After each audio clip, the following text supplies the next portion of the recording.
I don't just tell black secrets. I tell white secrets too, because we all family. They don't lie to some of us, they lie to all of us. Big deviance is all catching hell in 2024. It's up for all of them. It don't matter if you Diddy or whoever you is. TG Jakes, any of them. All lies will be exposed. To have a conversation that's not being had. And I'm really sorry that these conversations are being had by a comedian. I wish, too, that it was a religious leader of some kind having this conversation, or somebody's politician talking about this stuff. Katt Williams has never been one to hold his tongue, and that's exactly what makes Hollywood afraid of him. From dominating comedy stages in the early 2000s to dropping truth bombs in viral interviews, he's built a reputation not just as a comedian, but as a fearless whistleblower calling out the entertainment industry's darkest secrets. He said, I'm not doing this. You are not going to get a black man, a real black man, to agree to do this to another black man. His run-ins with power players like Oprah Winfrey, Tyler Perry, and Kevin Hart have fueled non-stop controversy. His refusal to bow to Hollywood's rules has earned him both admiration and powerful enemies. Martin tried to put me in my first dress. You know, we get in that office and this fool pull out Big Mama's house too. I almost died.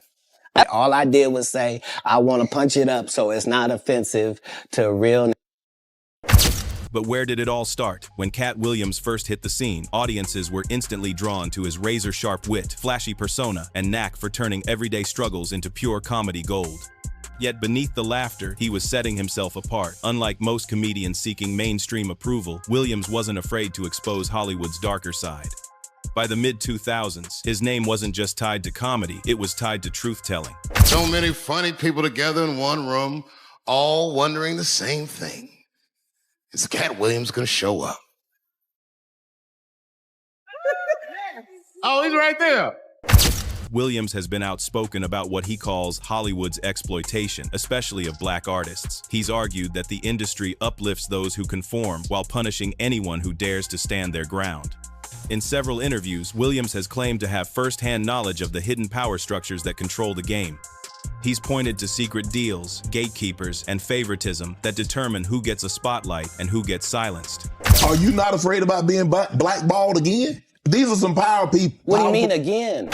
On stage and in interviews, Katt's words often cut deeper than the punchlines. He wasn't just cracking jokes about corruption, he was exposing it, warning fans about the machinery behind the fame. Audiences laughed, but many could feel the weight behind his words. What stood out most during his early truth-telling phase was how the media handled him. Instead of confronting his claims, they painted him as unstable, erratic, or simply too controversial. Shows like Saturday Night Live parodied him over and over, exaggerating his look and mannerisms for laughs. But to Williams, those skits weren't harmless jokes, they were calculated attempts to discredit him and shift attention away from the uncomfortable truths he was revealing about Hollywood. I was supposed to be an Avatar. James Cameron begged me to be in it. Then came the clashes with other stars. Williams accused Steve Harvey of stealing jokes from fellow comedian Mark Curry, an allegation that sent shockwaves through the comedy world. He claimed Harvey cared more about protecting his media empire than preserving true creativity or originality. With statements like these, Williams cemented his image as someone unafraid to call out powerful figures, no matter the consequences. Halloween was a trip. Halloween, we couldn't afford no Halloween costumes. Hey, kids, please. Mama sent us down to the liquor store, put boxes on us. Every Halloween, I had the same outfit on. Every year. I just had a brown box. While some labeled him confrontational, many admired Katt Williams for his fearless honesty. In his eyes, he wasn't causing chaos. He was defending integrity in comedy and beyond. Critics called him reckless, but his supporters saw someone bold enough to say what others only whispered behind closed doors. By the late 2000s, Katt Williams had evolved far beyond a stand-up comedian. He had become a polarizing force, part entertainer, part truth-teller, part agitator. Hollywood might have been his stage, but he was using that spotlight to expose its shadows. His message wasn't just about jokes, it was about calling out the corruption, hypocrisy, and double standards he believed ran the industry, and that was only the beginning of the storm.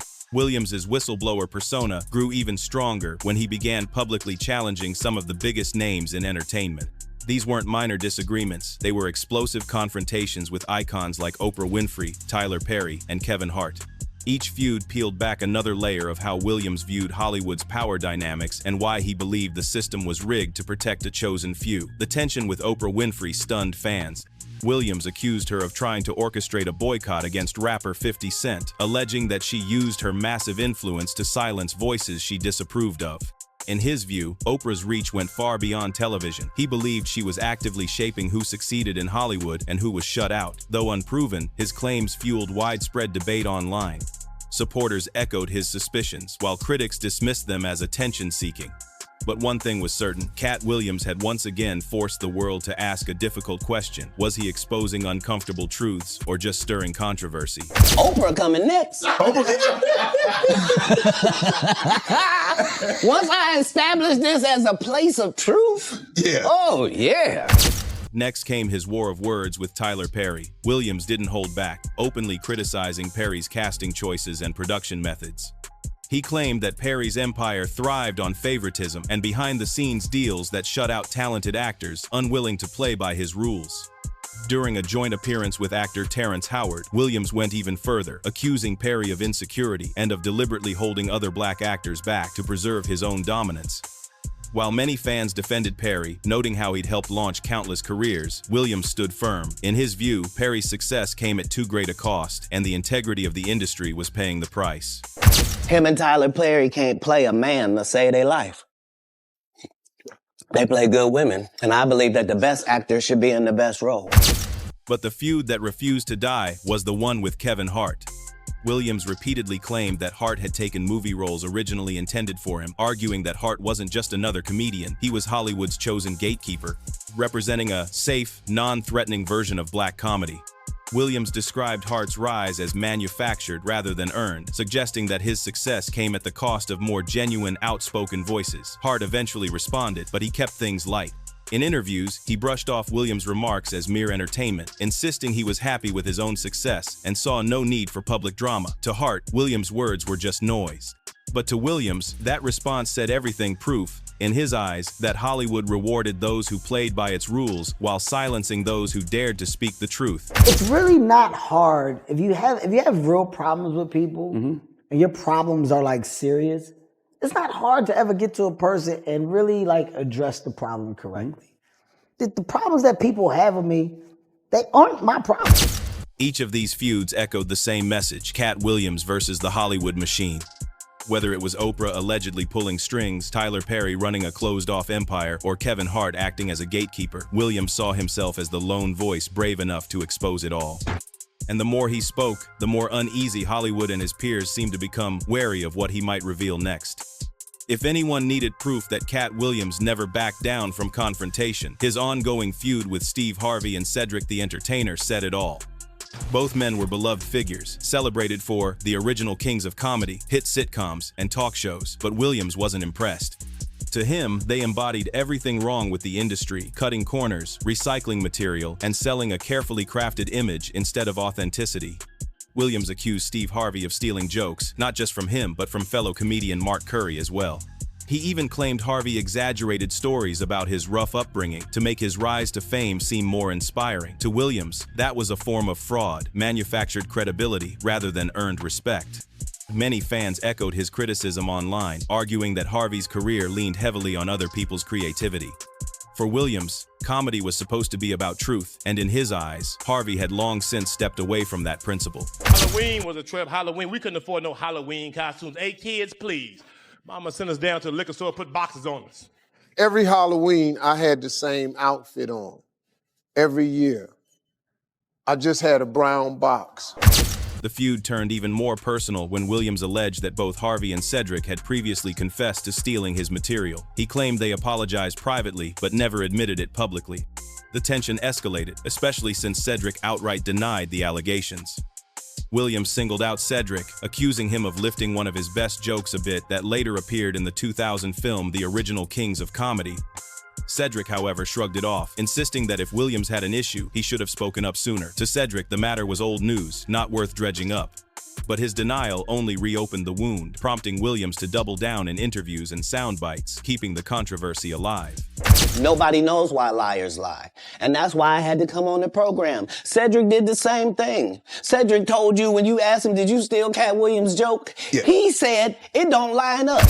Williams, however, refused to let the issue die. For him, it wasn't just about a single joke. It was about integrity in comedy and respect among peers. He saw Harvey and Cedric as part of a broader pattern, established figures benefiting from others' originality while presenting themselves as legends. To Williams, it was another example of Hollywood rewarding polished, safe faces while sidelining raw, authentic voices. Steve Harvey, for his part, stayed publicly silent. Some interpreted this as a refusal to give Williams attention. Others read it as caution, a way to avoid reigniting a controversy that could threaten his carefully curated image. The feud between Williams, Harvey, and Cedric became one of the most talked-about disputes in comedy, extending far beyond jokes. It was about credibility, power, and legacy. Williams made it clear he wouldn't back down, even if it meant challenging comedy royalty. In doing so, he cast himself as the fearless outsider, willing to risk everything to speak the truth. By the time the dust settled, Williams' reputation as Hollywood's loudest whistleblower had grown even stronger. Whether fans agreed with him or not, one thing was certain: he wasn't afraid to confront the legends, making him unpredictable and dangerous to anyone guarding their image in comedy. Williams' whistleblower reputation reached another level when his name became linked with Dave Chappelle. Both were seen as outsiders who refused to bend to Hollywood's pressures, though their relationship was complicated.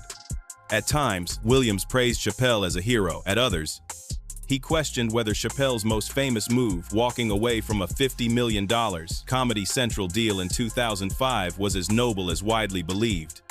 In a 2024 sit-down on Shannon Sharpe's Club Shay podcast, Williams addressed the decision directly. "I respect him for walking away from the money." He explained that the intoxicant pressures of the entertainment industry could break even the strongest minds, and it took real courage to walk away. To Williams, Chappelle's refusal to compromise was a display of strength, a nod to a fellow comedian who had fought against exploitation. No, not they offered him $50 million and he turned it down. Who gonna turn down $50 million? Now, I've had to turn down $50 million 4 times. 4 times. Just to protect my integrity and that virgin hole. But Williams didn't stop there. In other interviews, he hinted that Chappelle's walkaway might not have been entirely by choice.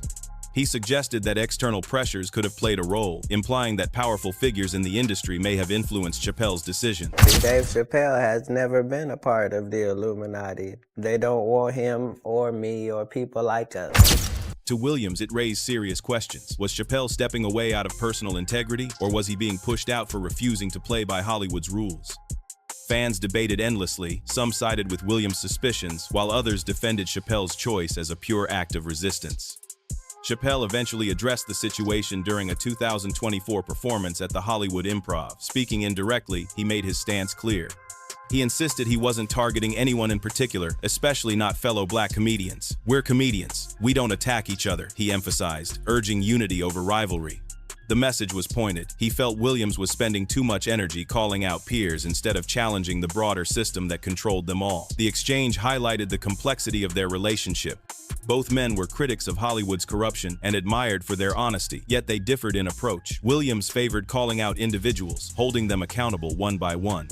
Chappelle believed comedians should protect one another and direct their energy toward dismantling the larger structures of oppression. Still, their critiques converged in impact.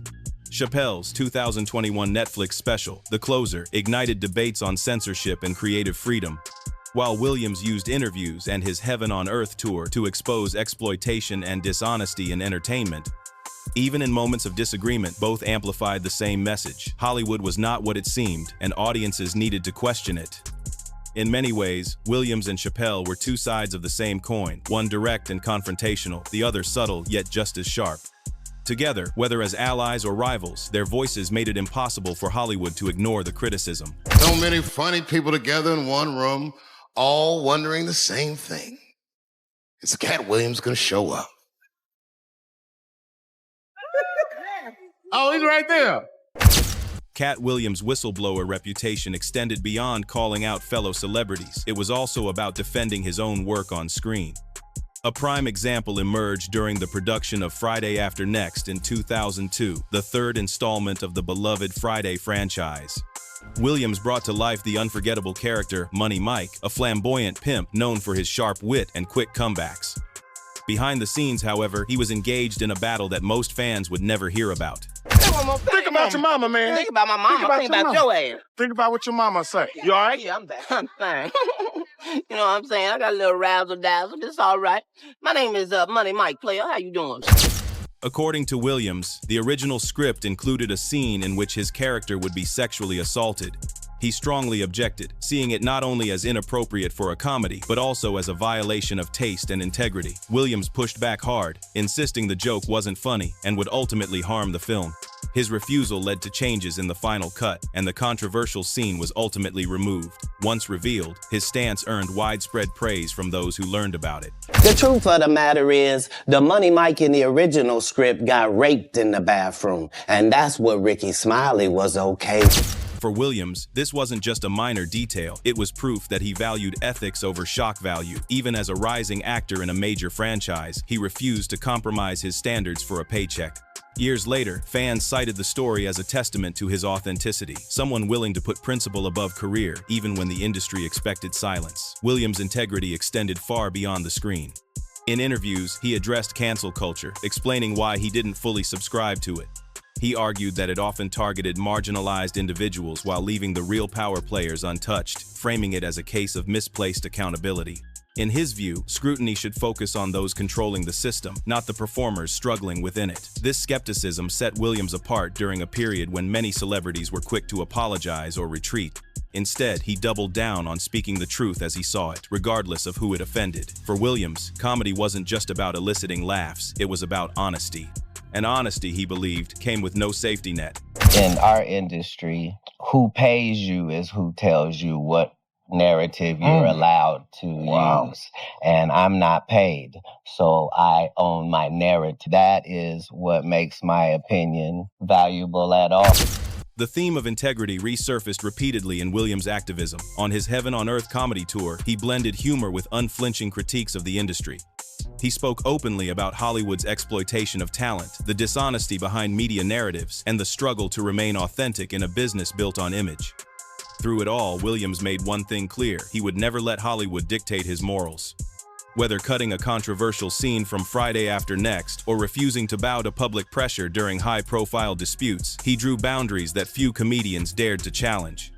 In an industry defined by compromise, Katt Williams consistently risked it all to preserve his voice. By the 2020s, his reputation was unmatched. He wasn't just a performer, he was a truth-teller, and fans believed that very truth-telling is why so many celebrities feared him. Williams had made enemies across the industry, and his refusal to back down made him unpredictable. Kevin Hart, for example, often clashed with him, and even Eddie Murphy weighed in, suggesting Hart had reasons to be cautious around Williams. Many fans interpreted Murphy's comments as acknowledgement that even legends recognized Williams' power to shake the comedy world.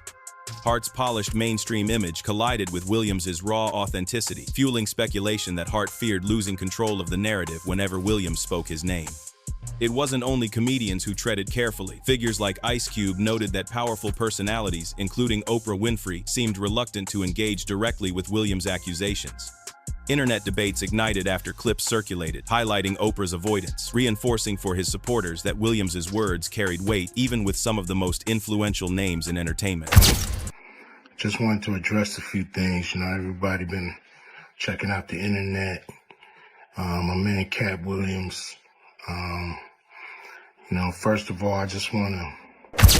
Other celebrities became part of the conversation as well. Online speculation singled out stars like Marin Wayans and Taraji P.